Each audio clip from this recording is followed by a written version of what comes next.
So welcome everybody to this CNBC panel. We're going to talk about the future of the human race. The specific question we have for ourselves on the panel: what systemic changes are required to ensure that technology can serve humanity to its fullest potential? So we're going to talk about robotics, we're going to talk about AI, evolution of the internet, smartphones, digital disruption, all the things at the moment that are a challenge but also offer tremendous opportunity for where we go tomorrow. And I'm excited to tell you that we have on our panel here, and let me run through the order, Mark Benioff. He is the Chairman and CEO of Salesforce USA. Thanks for being with us, Mark. Maurice Levy, the Chairman and CEO of the Publicis Group. Sharon Burrow, General Secretary of the International Trade Union Confederation. And Eric Brynjolfsson, the professor at MIT, who is also a co-author of The Second Machine Age. Thank you, everybody, for joining us for this CNBC event. Sharon, can I start with you? And I want to go straight in on the issue of the impact of technological innovation right now on employment. Is it a positive or a negative as far as you're concerned? Well, for us, it's not about technology, because we've been dealing with technological change, displacement, the issues around upskilling, new industries for decades. We accept that it will be deeper and faster. For us, it's about what kind of economic model is technology being grafted onto. If you look at the global environment right now, you all know the economic vulnerability, but let me tell you just briefly about the vulnerability for people. We have a global workforce that has 60% of people only in the formal economy, and less than half of those have secure work. Then we have 40% of people who are actually in the informal economy. No rights at all, no social protection, no minimum wages on which they can live. Desperation. They can't participate in terms of growth through demand in your economy today.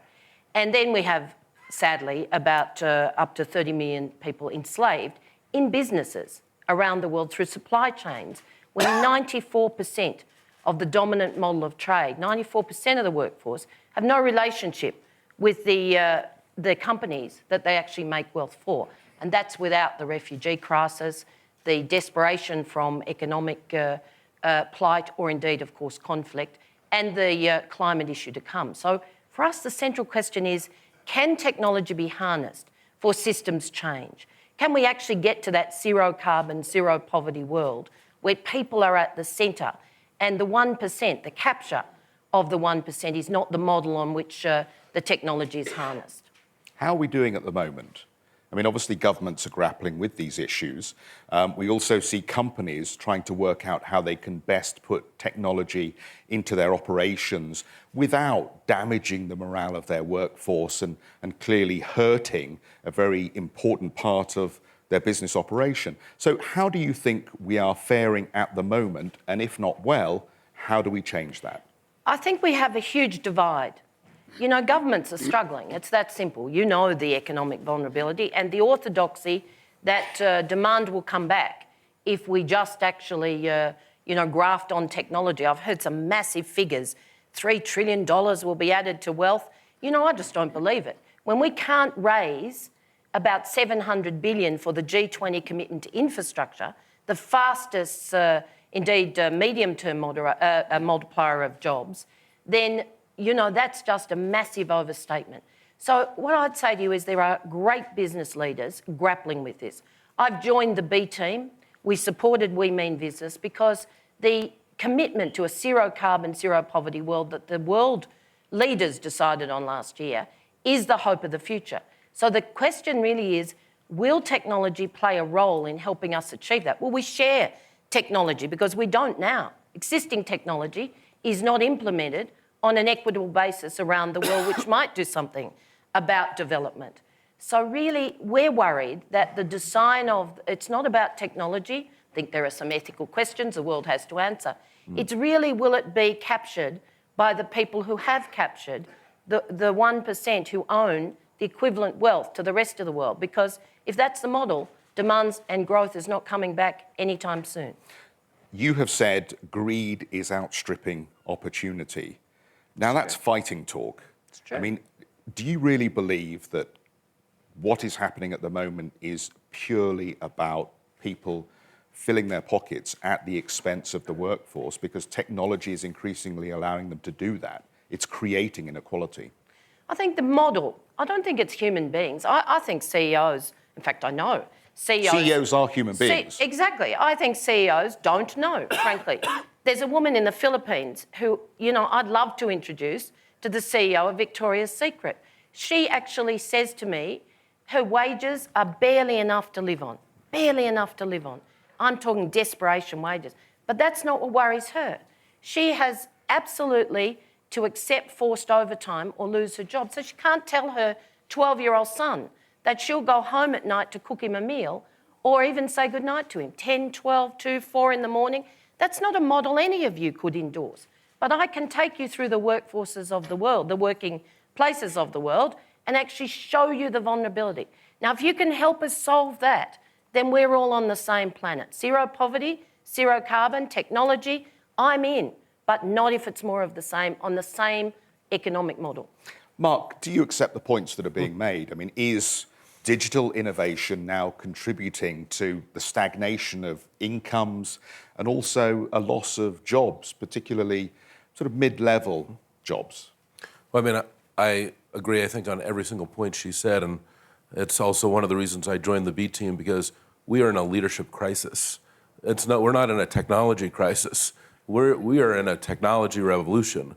We are going to see technology shifts and changes at a scale that we have never seen on this planet.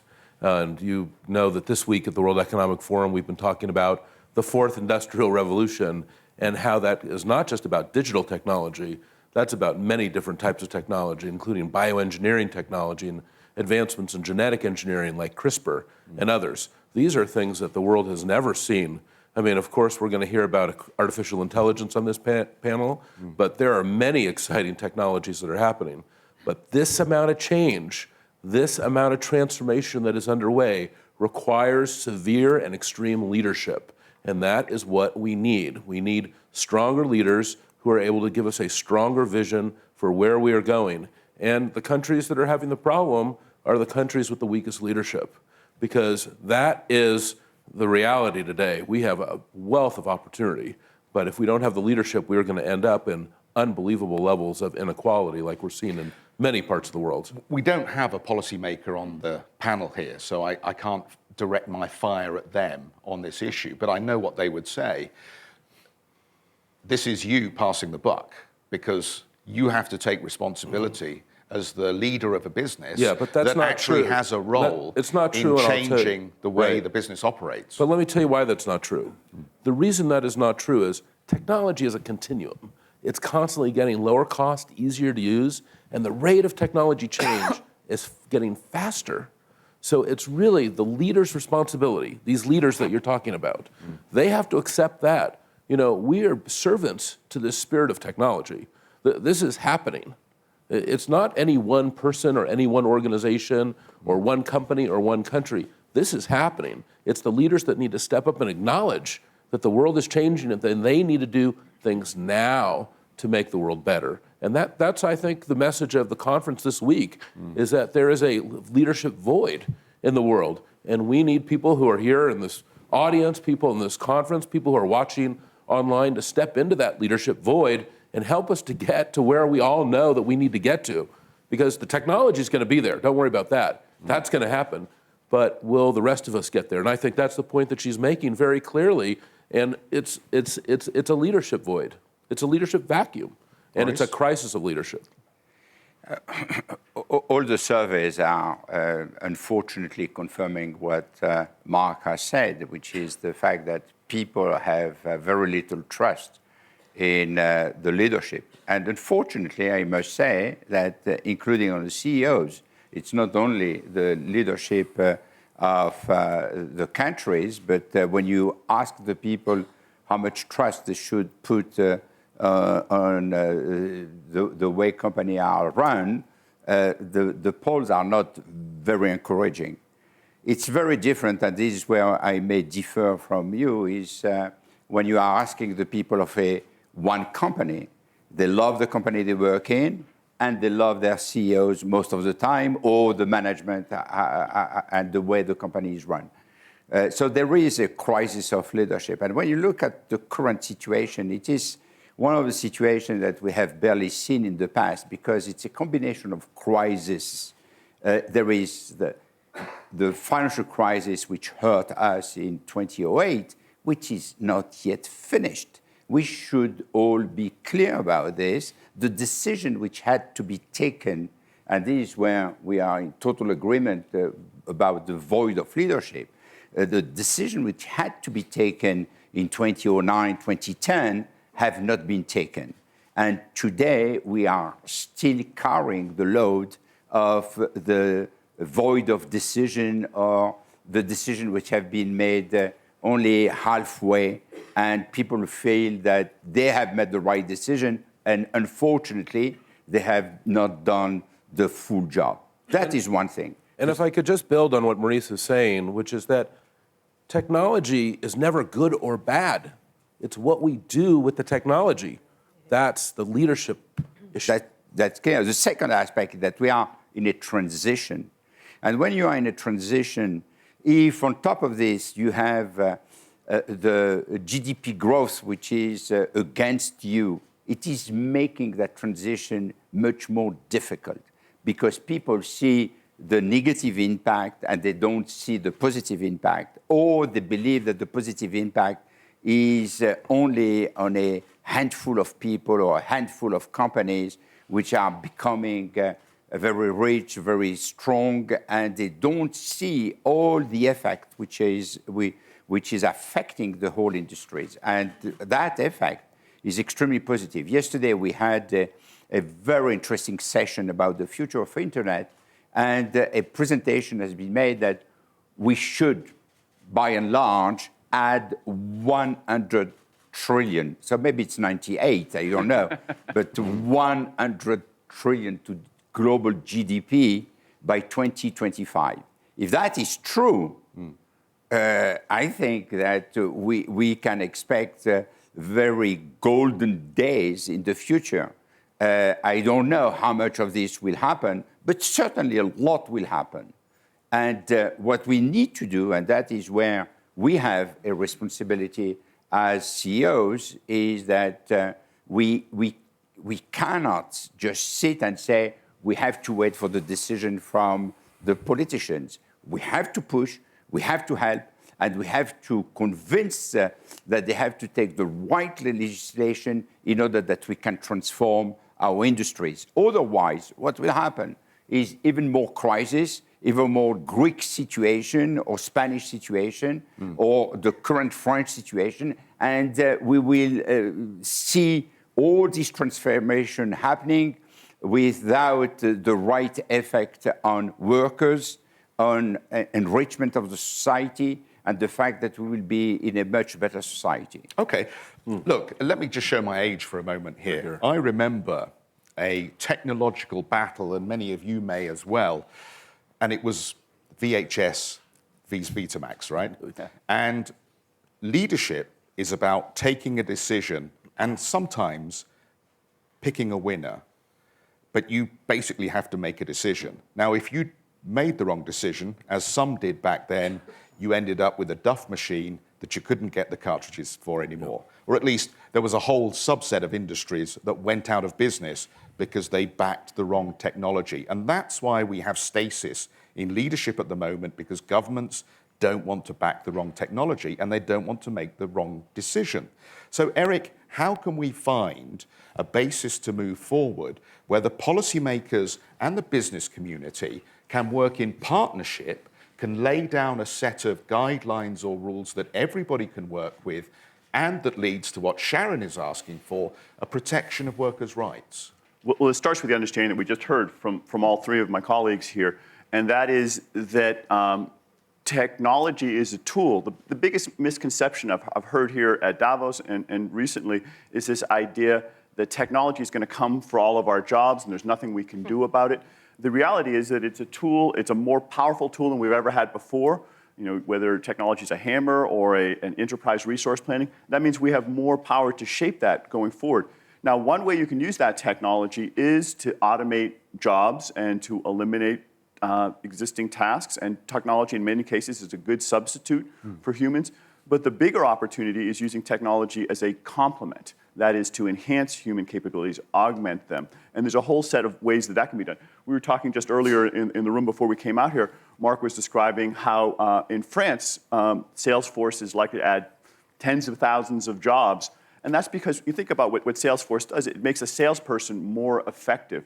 When you're selling something, you are interacting with somebody. There's a human touch, there's a communication there, interpersonal and emotional relationship that a machine can't replicate, and it shouldn't. The reality is that machines and humans have very different strengths and weaknesses. And if we build on that, we're going to build systems that combine humans and machines in ways that they can do things that could never have been done before. Now, policymakers too often, I think, are focused on this idea that technology may be automating jobs, and there's a tendency to try to protect the existing jobs, or if you will, protect the past from the future. But if anything, we should be protecting the future from the past and embracing it. Technology can be used to create jobs or destroy jobs, but the answer is not to hang on to what we have, it's to increase the speed at which we develop the new jobs, the new opportunities. That's what Joseph Schumpeter called creative destruction. And the economies that do that faster, the companies that embrace that, they're the ones that are going to be more successful. And ultimately, that's the best way to raise up living standards broadly and create wealth for the many, not the few. Sadly, I don't think we've been doing that well enough so far. The reality, as you may know, is that the statistics are that although we have more millionaires and billionaires than ever before, we have record wealth, and maybe we'll have $100 trillion of wealth added in the coming years. That's all great news. But there's simply no economic law that says that everyone is automatically going to benefit evenly. It doesn't just happen. You have to put in place policies. And over the past 20 years, sadly, median income has stagnated in the United States and other developed countries. The median worker, the person at the 50th percentile, is poorer or no richer now than they were back in the 1990s, even though the overall pie is much, much bigger than it was then. And that's because the way the policies have been put in place, that those technologies have disproportionately been used to add to the wealth of the 1% at the top, as opposed to creating this broadly shared prosperity. But I want to stress, as I think all of the panelists have been saying, this is by no means inevitable. It's a choice. And I wouldn't put it all on policymakers. I wouldn't put it all on CEOs. I wouldn't put it all on laborers, individuals. Everybody has to contribute to that. People have to develop new skills. Policymakers have to reinvent education and foster entrepreneurship. CEOs can take different policies about how they grow their companies. They can have a good job strategy that has high wages and engaged workforce that could be just as profitable or more profitable than one that tries to squeeze wages. So there's opportunities across the board. In fact, that's the call that we've asked for, is the dialogue. Social dialogue works. When everybody is involved and you can make informed decisions, then you're right. People are loyal to their companies. People have more trust in governments, in us, in civil society. There's a confidence that drives something that's different. We've seen it before in intractable decisions.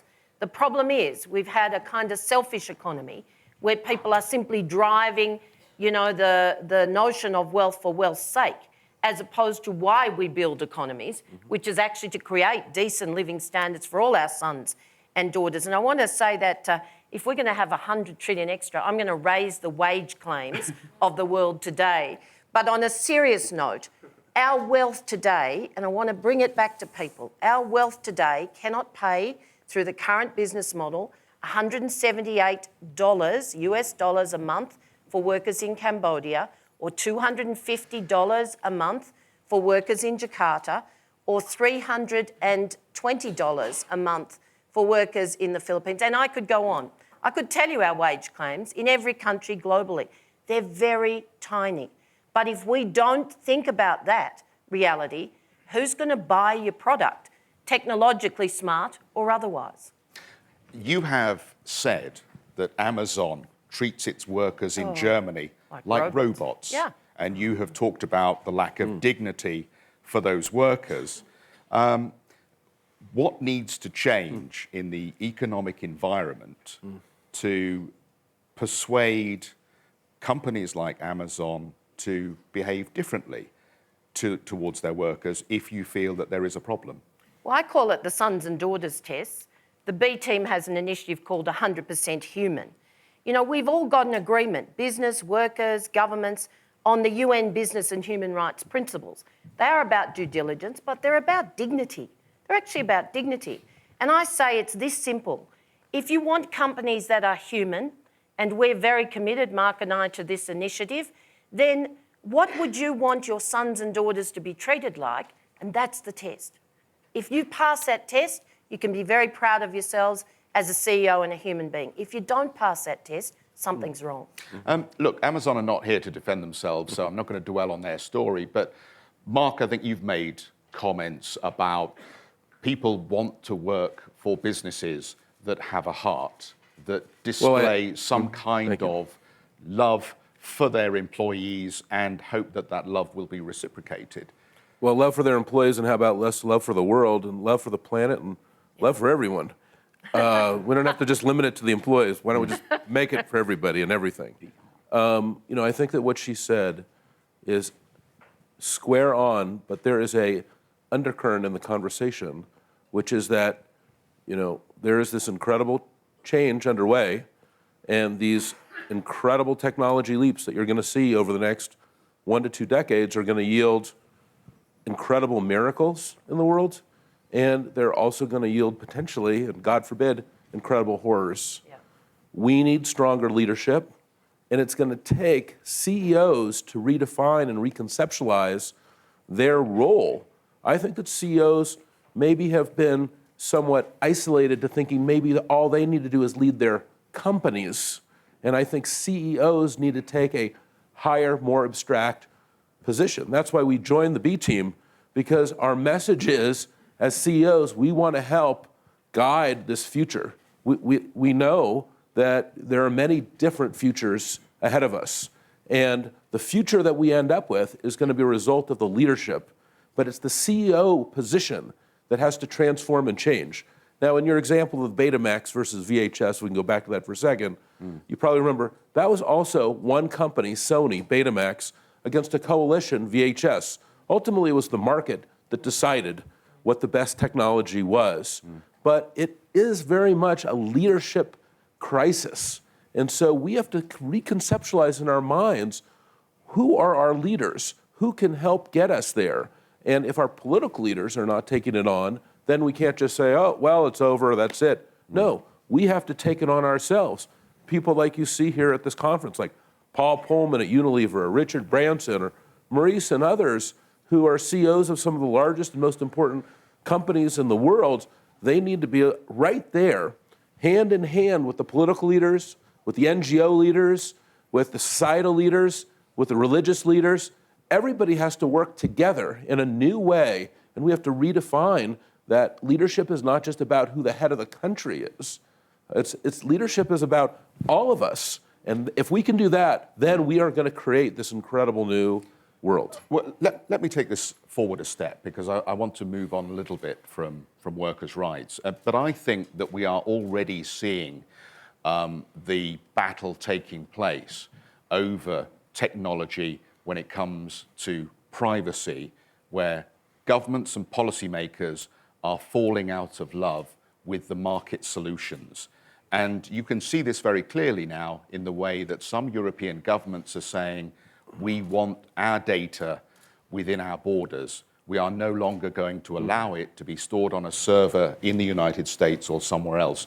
Maurice, I want to bring this to you, because on the one hand, we have seen people be very generous with their private data because they've had an opportunity through social media and other technologies just to put information out there, which they feel they're doing in their own best interests.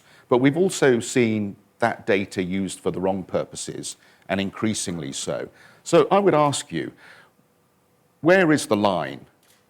At what point do we step in with legislation that is restrictive on the access to private data that companies have, or at least how they intend to use that data? I think that the consumers have not seen how important the private data were, and they have shared this very generously. And today there is a very important question about who owns the data. Because we know who sell the data, but who own it? Is it the people who are agglomerating, getting the data from the transaction and from the cookies and from following the people? Or is it me as a consumer that I do own my own data?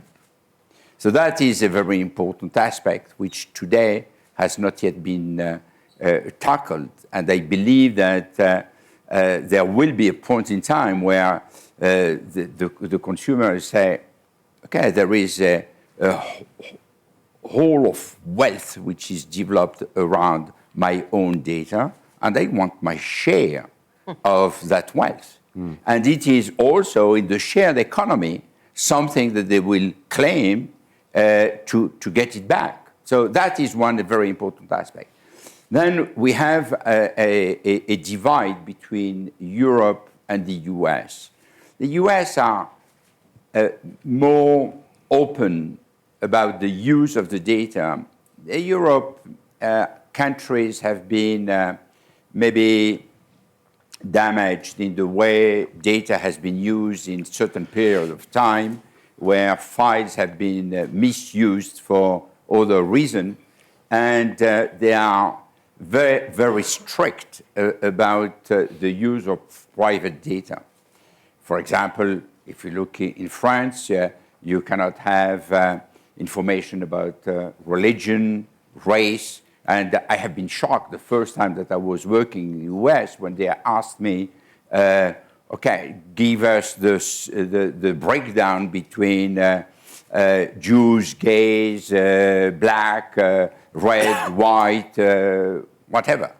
This was for me absolutely shocking, and it was a request made by the city of New York, and they had to comply. So I went to lawyers to see if I could avoid to comply, and they have been forced to give this information to the city of New York, otherwise I would have been sued for I don't know which reason. In France, if you put on a file that someone is homosexual or that is a Jew or a Muslim, you can be taken to court because you are building discrimination. So based on this, you have a feeling, a temptation by the states to be highly restrictive about the information. And on top of this, they are extremely worried to see that 3 or 4 companies are controlling most of the information, and their own information and the conversation they are having are stored in the US, and they don't feel comfortable to see that all this information are not in the European clouds. So all this will lead to legislation, which is not always a good thing, because when you start elaborating rules on something which is moving so fast, you may first take decisions which are already outdated, and after 2 years, it will be hugely outdated. So I think that the right decision is to put all the people in a room, the people who are selling the data, the people who are using the data, the representative of the consumers, and making sure that we have a reasonable use of the information. Otherwise, we will have a huge problem in society. But I would like... very briefly, you've talked for a while here, so very briefly. I need to say something which is extremely important, not regarding the data, but regarding the other aspect that we were covering a few minutes ago, which Very quickly, just 1 second, which is we are all forgetting one thing, that in that economy that we are living in today, we are in a deflation mode, and we are still in a system, an economic system, which is in an inflation mode. And this discrepancy is leading to the issues that we are facing with wages and how to pay correctly the people and how to generate enough growth and revenues in order to have a better spread in the distribution. Sorry for the... No. I mean, this is the wrong panel for this conversation. It should have been the panel that I had yesterday when we were talking to central bankers and finance ministers. Because, to be honest with you, I think deflation is not a bad thing if you're a consumer. You know what? I don't necessarily like the fact that prices go up every year and my petrol goes up every year and so on and so forth. But it's a totally different conversation and a totally different panel. But I want to get back to the big data question, because big data has tremendous opportunities. It makes governments smarter about how they provide services. It makes companies more efficient about how they offer up what they offer up in any sector.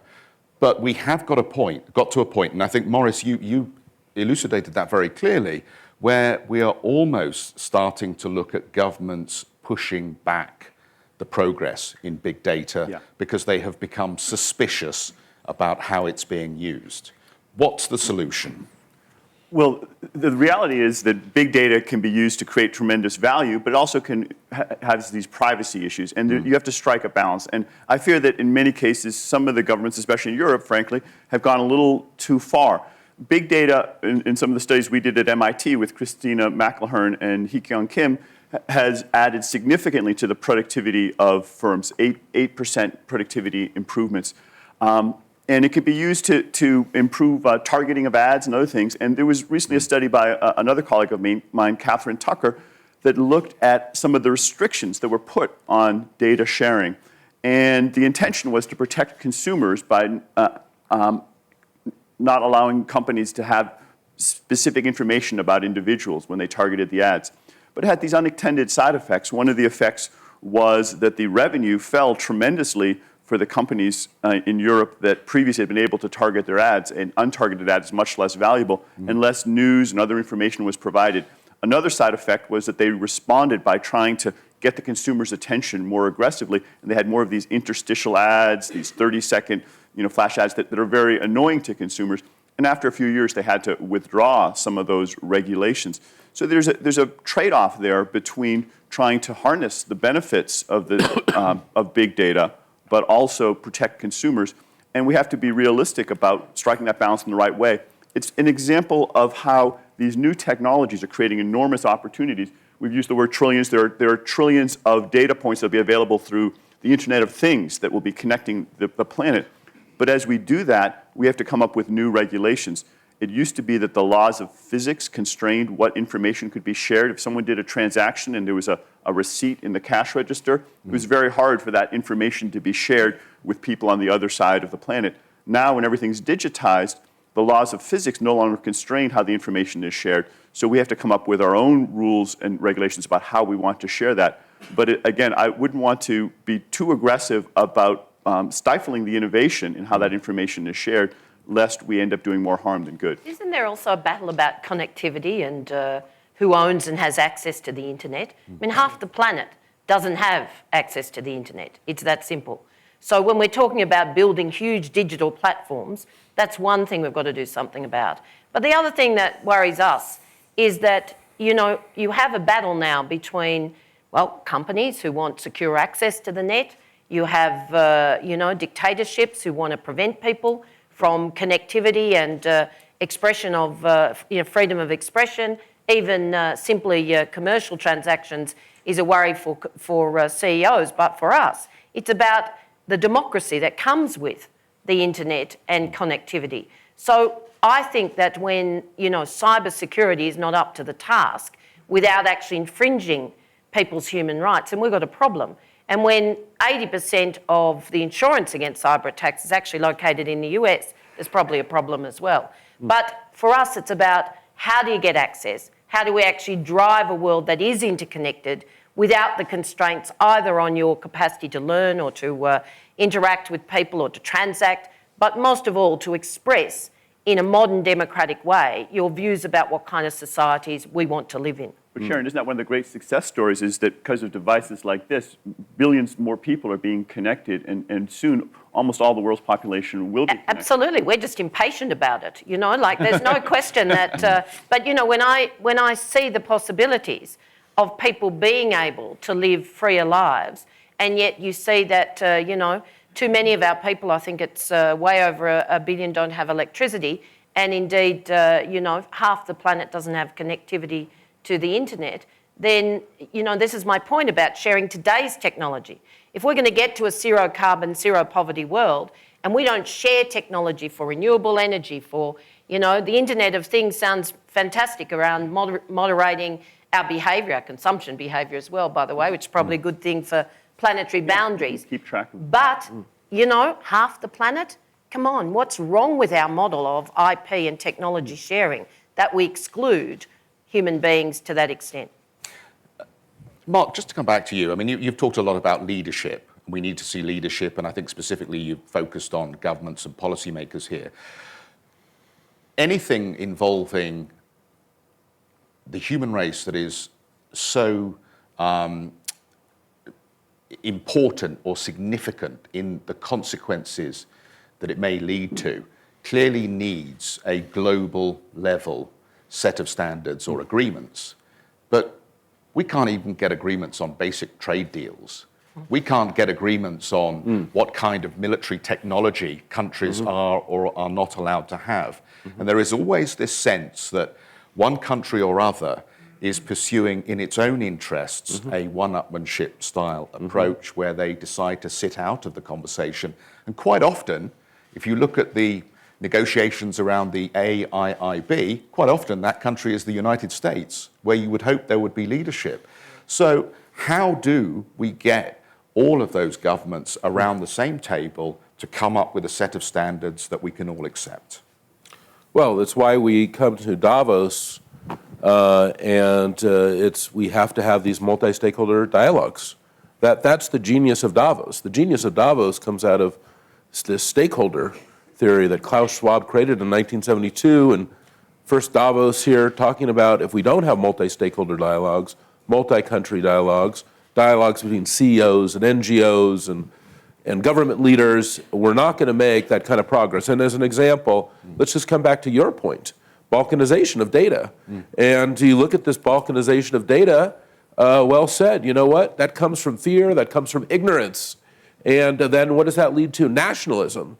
And then, yes, that slows down technology advancement. And why is that happening? Because these world leaders come in and they'll say, oh, we're shocked. We're shocked that this is happening.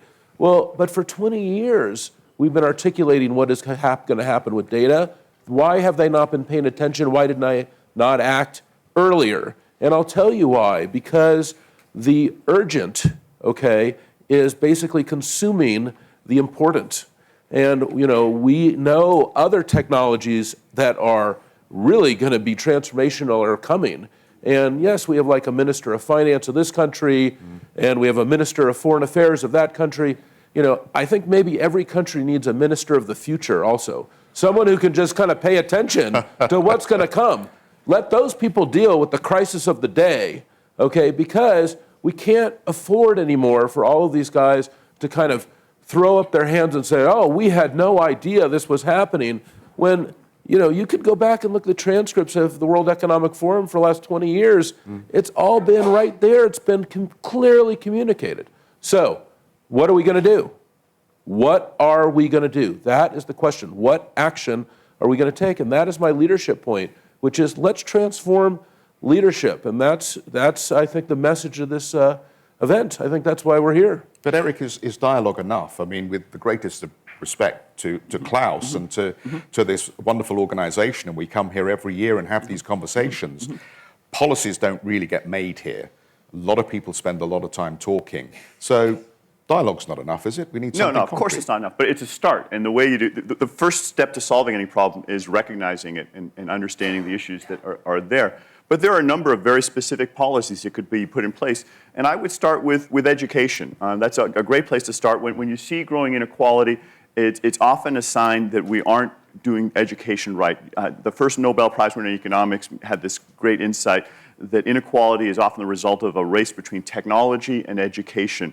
And right now, we aren't doing education right. I'm not necessarily saying we're not just doing enough of it, but it has to be fundamentally reinvented. And that's something that governments have an obvious role in. And that means stressing the kinds of things that humans are good at and machines aren't good at. And there are plenty of things. I mean, humans and machines have very different capabilities. Humans are great at creativity and complex problem solving, inventing new businesses, science, literature, arts. They're also great at interpersonal relations, nurturing, caring, teamwork, sales, negotiation, coaching. You wouldn't want to have a halftime speech given by a robot football coach. That wouldn't be particularly inspiring. And a leader of a company also has to be inspiring. And these are skills that I actually think can be taught, they can be learned, but that's not the way we do our schools today, not the way we do our education today, or very few of them. Too many of them sit the kids in rows of desks and have them sit quietly and memorize facts and learn to follow instructions. But let's face it, memorizing facts, following instructions, that's exactly what computers do well. It's foolish for us to turn our kids into machines that spit out memorized facts and follow instructions. We need to have them stress these new skills that are going to be needed in the 21st century. So that's one of the categories we can improve. We can do a lot of other things in terms of boosting entrepreneurship, investment in basic infrastructure, R&D. We're going to have to rethink the tax code to focus more on taxing the things we don't want, like pollution, carbon, congestion, and not taxing the things that we'd like that can create shared prosperity, like labor and jobs. And yet, right now, we have it exactly backwards. But if we have a dialogue, I think that these types of solutions will become more broadly evident, and then people can go back and put them in place. And let me just say one last thing on that ultimately it's not going to happen just from the leaders understanding these issues. At the end of the day, in democracies, for better or worse, the leaders follow the people. And that means that there has to be a broad understanding of the kinds of changes that are needed. I mean, I've talked to some of the world leaders, and some of them have a perfect understanding of exactly the issues we're talking about here. But they say, the people in my congressional district, they're not on board with this yet, so I can't go forward. And that's the way, democracy is supposed to work. It's slow, it's clumsy. Winston Churchill said it was the worst system of government, except for all the others. And that's what we have to deal with. So we're going to have this dialogue go much broader than just the people who are here at Davos. And I'm glad this is on television, because I think it's going to reach a much broader audience. But I'm a teacher by trade, so I wouldn't argue with education. I mean, that's a given. But, I'm dealing today with the desperate situation of my colleagues in Tunisia. Civil society, unions, business, they just won the Nobel Prize for the Dialogue Quartet that brought one of the best constitutions and stability to move from dictatorship to democracy. But guess what? The same thing that sparked the Arab Spring in Tunisia is right now on our doorstep again. They're very educated young people. One of the co-chairs, Amira, one of my colleagues here as co-chairs, is in fact a Tunisian young woman. She's brilliant. But on the streets right now, young people don't have jobs. They are highly educated. They don't have jobs, so there's civil unrest again, and there was a curfew imposed over the last 24 hours. That is again leading to the kind of breakdown in our society none of us wants. So what's the answer? And here's a challenge. I did the numbers about 3 years ago. There are hundreds of French companies in Tunisia. There are hundreds of German companies in Tunisia, and many, many more. Take one young person each on your books. Pay for them if you like, their tiny salaries, out of your CEO's salaries. If Jamie Dimon can give himself a 35% pay rise, when you've seen the economic volatility this week and we've had the Oxfam report of the 1%, let's do something to take away the tension that isn't just about education, not that I disagree at all, except that I think you should respect teachers just a little more or none of you would be here. But apart from that, let's do something, me too, so that makes two of us. Let's do something for young people and start today in Tunisia. You can make a difference.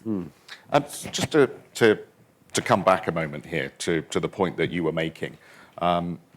Eric, are we just in a unique moment? And this leads off from what Maurice was saying about the economic environment at the moment. So increasingly when I talk to companies, they are pursuing growth in OPEX, but they are not pursuing growth in CapEx. They are not spending large to invest in their businesses, which means they're not taking on people. But they are bringing in technology like Mark's company makes, and they are using that to reduce costs rather than pursue growth. Right. Is this just a phase we are in coming out of the financial crisis, or is this going to be with us for some time to come? Well, there are a lot of factors at work, and certainly part of it is the lingering effects of the long slump after the financial crisis. But I think there's something more fundamental going on, and that's this remarkable set of new technologies that are coming on board that can do things that could never have been done before. You know, in the first industrial revolution, we automated our muscles and augmented our physical work. Now machines are increasingly able to do cognitive tasks, and that's opening up a much broader set of things that machines can do that only humans used to be able to do. And the instinctive and sort of easy thing to do is to look at an existing task and say, how can I use a machine to automate that particular task? It doesn't take a ton of creativity. It takes a little bit, and engineers can be focused on that task and automate it. And we've been doing that quite effectively in automating lots of tasks.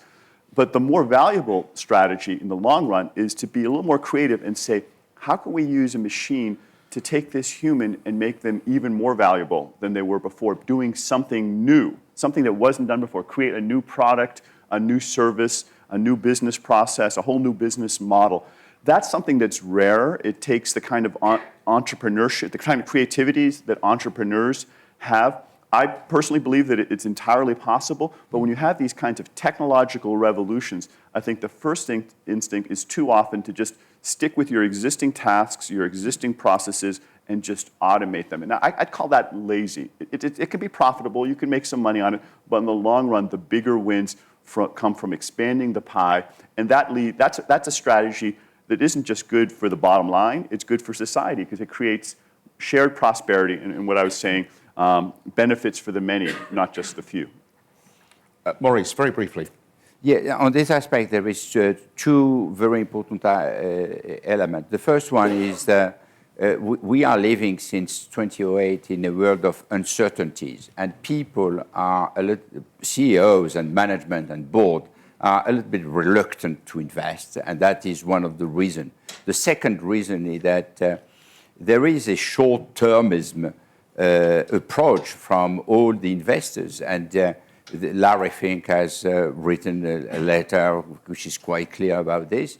And when you compare the tenure, the average tenure of a CEO, the fact that the return on investment is much longer than the average tenure, right. What they want to do is to make sure that they are not held responsible for the decision which has been made before or after. So what they are doing is to improve the system and to improve the way it is operating rather than to invest. And the way to find growth is to acquire companies rather than to invest in new product, new machine, and new industries. So this is a situation which I believe is linked to the current situation. I don't believe that it will be a long-lasting situation, and I think that things will change as soon as they will feel that there is more certainty on the forecast of the economy. Let me just push back at you for a moment here, because I've heard this argument before.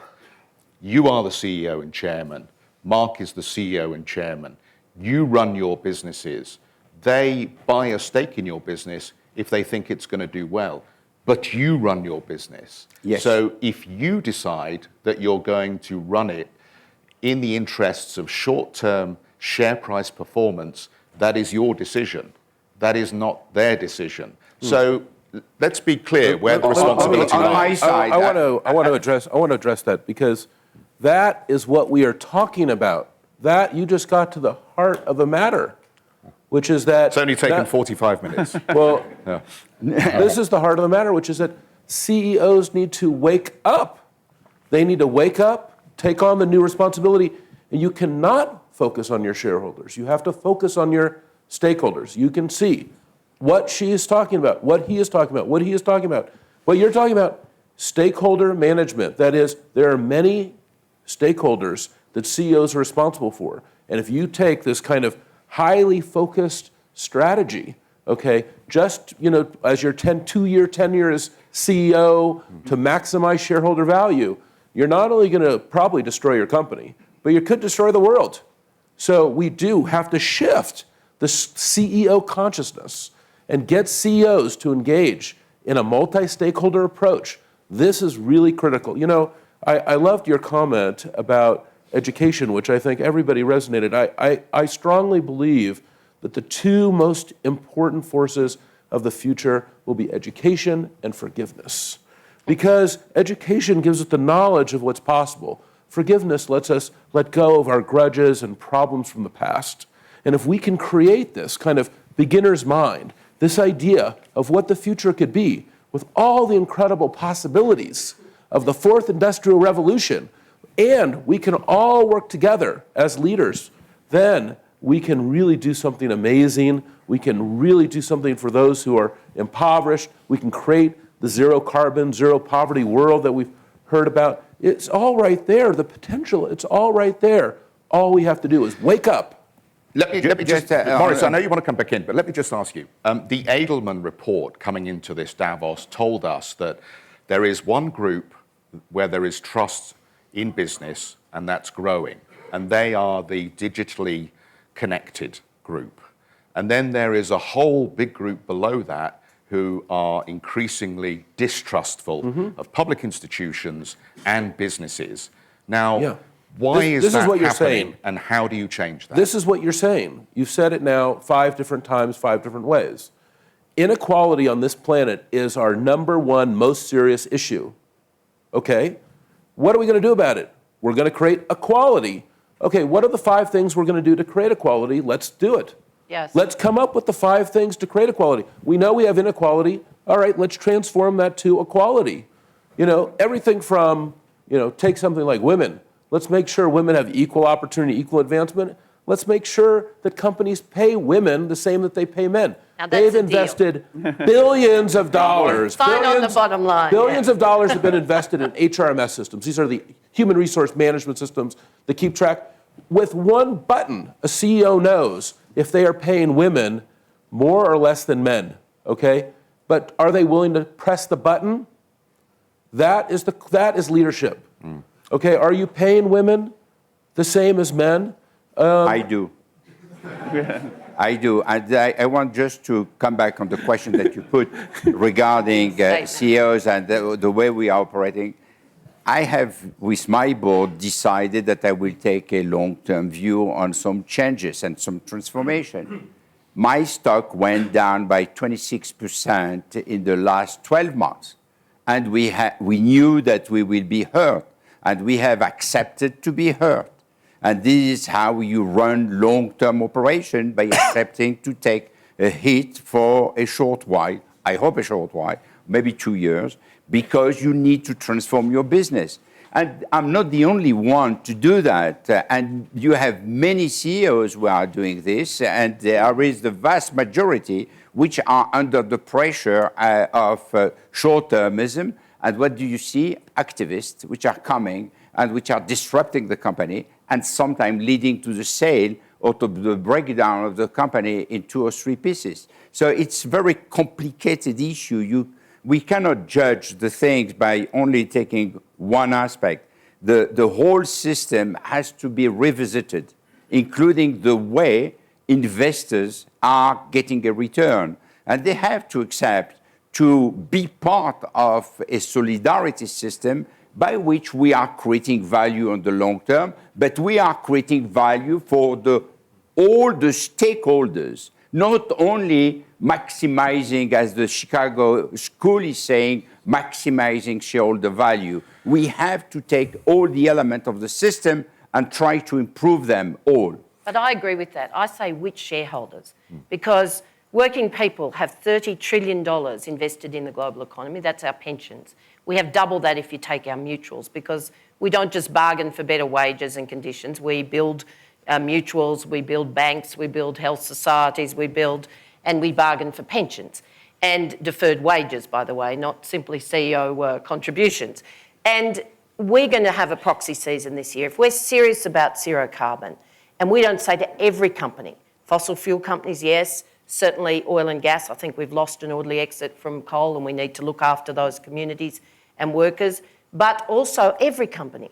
If you're going to make the transition, we don't want companies to go out of business. So we're saying, what's your plan for decarbonisation and jobs? Decent jobs, by the way, well-paid jobs with rights. But what's your plan? If you have a plan, if there's engagement, if you're transparent about your progress and your targets and monitoring, then the long-term investment model that Maurice is talking about is the only model if we're serious about those global goals of zero carbon, zero poverty. So I agree, let's change the system. Those who want to play casino economy, fine, isolate them. But let's actually look at what the system is doing by long-term sustainable shared prosperity, because we're not sharing it right now. And I want to underscore something that just to be real clear of what Maurice and Sharon just said. This is not an either or. It's not like you have to turn away from the shareholders to help other stakeholders.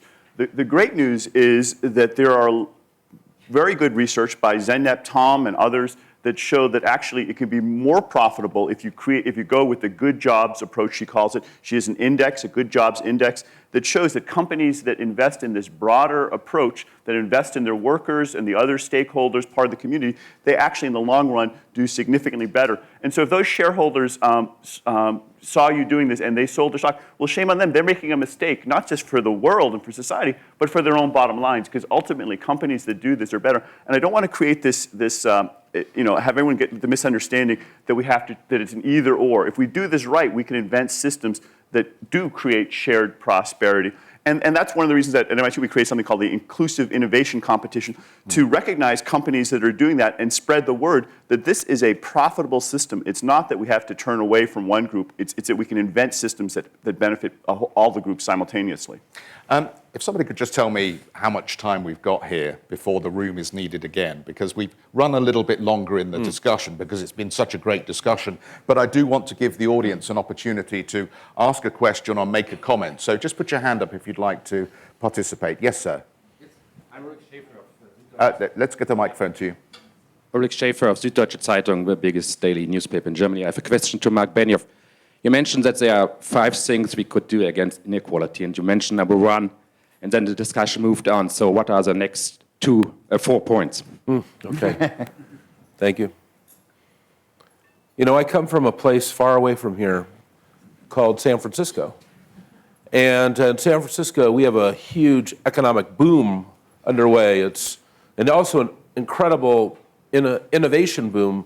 More companies and ideas have been created in the last 5 years than anyone possibly could have anticipated. Mm-hmm. But we have one zip code in San Francisco that we have unbelievable levels of inequality. We have unbelievable issues in regards to equity. We have health equity issues. In this one zip code in San Francisco, and San Francisco is only 7 square miles, in this one zip code in San Francisco, preterm birth rates are 6 times higher than in all the other districts in San Francisco. And when you zero right down on that, you find out that 50% of those are coming from teenage girls, all right? And you get right down to levels of poverty, and you get right down to levels of where there just is not adequate levels of education. This is in the most prosperous, most exciting city in the world.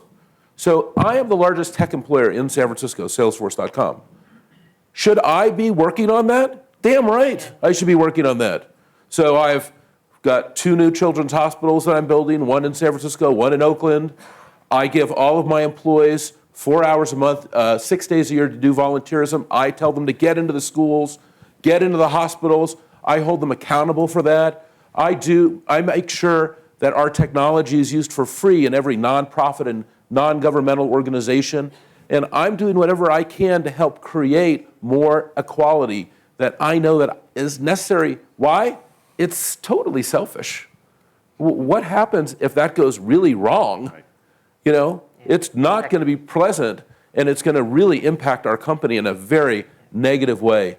So it's in my selfish needs that San Francisco is a place of equality. And, you know, of course, we are a place where we had gay rights, the summer of love. We understand equality in San Francisco, but not in every level, I can assure you. The data does not bear it out, okay? Because there are parts of San Francisco that are as poor and have as difficult health issues as any of the poorest or difficult health issues in the whole world. That's unacceptable. So that's my specific thing. I have to do something, and we all have to do something. We all have to look at where we live, what we're responsible for, our geographies, our industries, our companies, and you have to take an action. And you have to set up a model inside your company. That's why we took, part of our equity and profit and time and made sure that it's focused on helping other people. We call that our 1-1-1 model. We promote that through something called Pledge 1%. Now, we have almost 500 companies who have also accepted that model. That's very exciting to me. Yeah. Billions of dollars have been committed to philanthropic causes based on that. Mark, thank you. Let's just get one more question here and then we'll wrap up. Thank you. My name is Wouter van Noort. I'm a journalist from the Netherlands. I have a question for Professor Brynjolfsson. This panel is about the future of growth. And with digitization, you already see the difficulty to measure the impact of certain developments. I mean, as an example in your book, how do you measure the added value of Wikipedia in GDP numbers? Exactly. With new technologies, probably there arise new problems to codify growth. Don't we need a completely new model, concept, framework for growth, you think? We do need a new model. Just as we're reinventing business, we need to reinvent the way we measure the economy. The GDP accounts that we all use now, Simon Kuznets developed them in the late 1930s. It was a wonderful invention. It's been called the greatest economic invention of the century, and I don't think that's an understatement. But he specifically said, please do not use this to measure the growth of your economy. And of course, we immediately started using it to measure the growth of the economy. And the reason he said that is that he was the developer of it, and he understood that GDP is not a welfare measure. It is not a measure of how well we are all doing. It counts the things that we're buying and selling, cars or whatever. But it's quite possible for GDP to go in the exact opposite direction of welfare. You mentioned Wikipedia. If Wikipedia replaces Britannica, there are fewer things bought and sold. Wikipedia is free after all. If you get a free GPS, how many of you have a free GPS on your phone? That creates enormous value for us, but it doesn't show up in the GDP statistics. Or on the other side, if we have worse pollution, more lung cancer, guess what? That generates lots of revenue for hospitals, and you can put people in jail, you can buy burglar alarm systems. That may add to GDP, but it's not a sign of the economy getting stronger. So we need to reinvent that, and we're working with my team at MIT to come up with a new set of measures. We can draw on some of the big data that you mentioned earlier, that we have a lot more information available. Roberto Rigobon has something he calls the Billion Prices Index, where he's literally collecting 1 billion prices from around the world of every good and service. We are looking at measuring consumer surplus. I think we now have some of the raw data and information and the tools, and perhaps more importantly, the conceptual understanding to come up with a new set of metrics of the economy. Because ultimately, the people manage what they measure, and if we don't have the right metrics, we're going to be making the wrong kinds of decisions. So it's time for us to come up with a new set of measures. Well, ladies and gentlemen, we draw this program to a close. Thank you so much for joining us for this CNBC special. It's been a real pleasure having you with us, and we'll see you next time.